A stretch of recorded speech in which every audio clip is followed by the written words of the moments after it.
I was 18 at the time, although commonly mistaken for being in my early teens, and had just finished some errands in town and decided to take a shortcut to catch the bus home. Said shortcut being a narrow street one of the shopping centre's entrances opened onto. It was honestly more of a glorified alleyway, but since the street connected onto the high street and it was the quickest way into the shopping centre, it usually got a decent amount of foot traffic and was extremely safe to use. However, depending on the time of day, there may only be very few, if any, people there, and that was just the case on this day. Just as I was walking out of the entrance and celebrating the fact I wasn't blocked by people standing around talking, a young man around my age startled me by stepping out of a small alcove beside the door and blocking my path. "Oh, hi there. How are you? Have you been shopping?" The way he had approached me immediately put me off, but the overly familiar, fancy seeing you here sort of tone he was using made me hesitant for a moment, wondering if it was just someone from high school who recognised me and wanted to say hello. So I muttered, yeah, hi, to stall for a moment while I racked my brain for who it could be. It didn't take me long to confirm I didn't know a good-looking, fit, blonde 20-something-year-old with bright blue eyes and a heavy accent, and since I couldn't think of a good reason someone like that would approach me, my socially awkward, non-confrontational past self decided the best way to deal with the situation was just to dodge around him and leave. But he didn't let me though.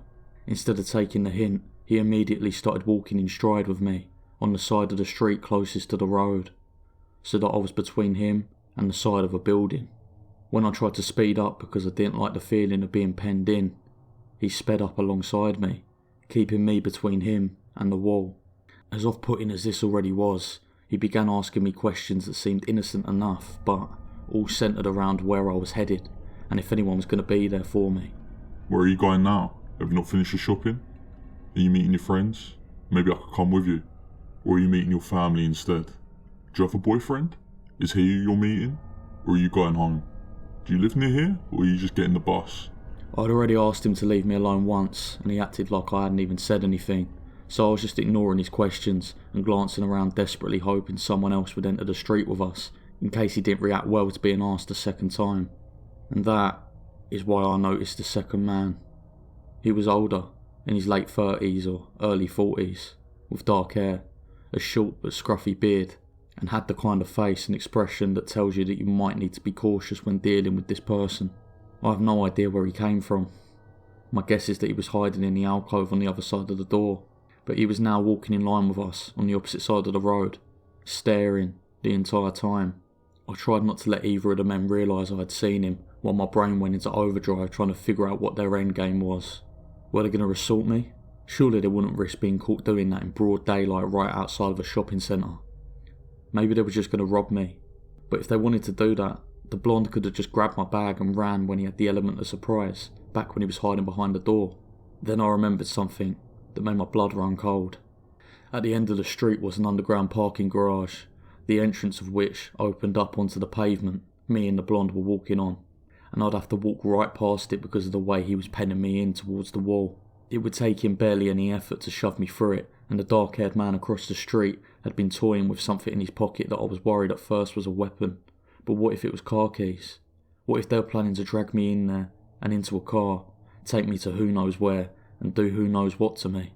We were very close to the end of the street now, so I abruptly dropped back behind the blonde and darted towards the road, wanting to get away from the garage and making a beeline for the end of the street without getting within arm's reach of the dark-haired man.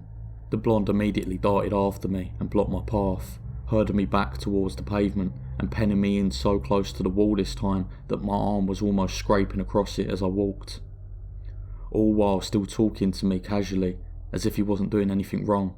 They obviously knew the game was up at this point though, and when I glanced over to the dark-haired man to check where he was, he locked eyes with me, laughed, and called out to the blonde in a different language. The best I was able to determine later was that it was Eastern European, but not Lithuanian, Polish, Romanian or Russian, saying something that made him laugh too, and doubled down on his "is anyone gonna miss you" questions, while also asking me if I ever had a boyfriend, if I'd ever kissed a boy, would I like him to be my boyfriend, etc, etc. Obviously, I continued to ignore them and was panicking more and more as we approached the garage, but, fortunately for me, the dark-haired man started to lose his patience with the blonde's lack of progress with me and began snapping at him, presumably demanding he get me to answer because the blonde looked worried and his tone was getting more urgent every time he spoke to him. Only a few feet from the garage, the dark-haired man apparently crossed the line because the blonde suddenly looked furious, stopped walking, spun around and started shouting at him. I immediately took the opportunity to bolt for the end of the street, and although I heard the blonde shout at me, and what I assumed was them both running behind me, I managed to get round the corner and lose them by ducking down the next street, and then several more just to be safe. I didn't feel safe enough to go to my original bus stop, just in case they stayed in the area and saw me, so I headed for one several blocks away, on edge and jumping at the slightest thing until I was on the bus and headed home. Although I tried to report the incident to the police, they weren't particularly interested since neither of the men had actually put their hands on me, and I had no proof of what I assumed they were planning to do to me. I never heard about any abductions, assaults or robberies in that area, so I'm hoping they simply gave up after the plan didn't work with me.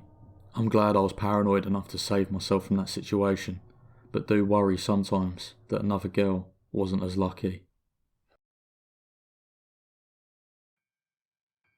This entire scenario happened a few years ago when I used to take walks alone, occasionally at night, which is something I thought very little of, since I lived in a heavily residential, wealthy area.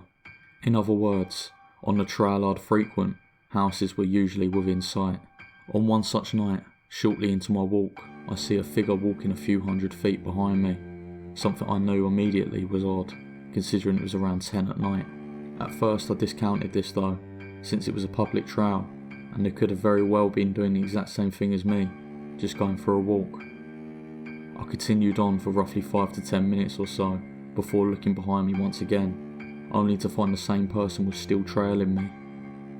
Keep in mind, at this point, I'd gone through a few turns by now on the trail, meaning it was becoming more and more unlikely that this person just so happened to be going to the same location. I decided to take odd paths and directions, turning off into gravel and weird and more roundabout side areas, and they still followed me. By the time I was reaching the apex of my journey, passing by the local park, they were maybe less than 60 feet behind me, a distance they could easily have covered in seconds. It's then that I decided to call my family. I had researched for this, I knew what to do, and believe it or not, the call didn't go through. As it turns out, my phone was a recent gift and its service had been set up improperly, meaning that no matter how many times I frantically called in at that moment, nothing would happen. In the decision I called back to as one of my best to this day, I acted as if the call had gone through and was on the phone with my mum, miming out and talking audibly about my location and the person behind me, beginning to briefly describe them. Even in the act, I wasn't able to really do so, as I could never get a proper view of their face, as if it was somehow shrouded in something, but I did my best with what I had. Sure enough, when I turned around again, they were nowhere to be seen. Not that they had turned off and walked to another direction, but they just weren't there to begin with. Weeks later, my mum told me that a police officer had come into her work and warned about abductions that had been happening in our area, specifically for child trafficking and organ trade. I count myself as very lucky, and whenever I leave the house now, I'm very aware, only doing so during the day, while taking a large knife with me.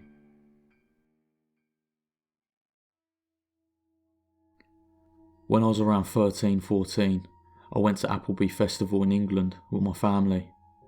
My family comes from the Gypsies, but we all now live in houses. They no longer participate in gypsy culture, and I was not brought up as a gypsy, but they decided that we should all go to the festival. As young teens, me and my cousin, who was around the same age, decided to wander off and do our own thing. We met a group of guys the same age as us and decided to hang around with them. We reached the outskirts of the festival when suddenly one of the boys picks me up and tries to drag me into the bushes. I've always been pretty strong for a petite female who's only 5 foot and fought for my life. I elbowed him in the face and kicked him multiple times as hard as I could. Everyone, including my cousin who was in shock, was just staring at this going on and didn't do anything.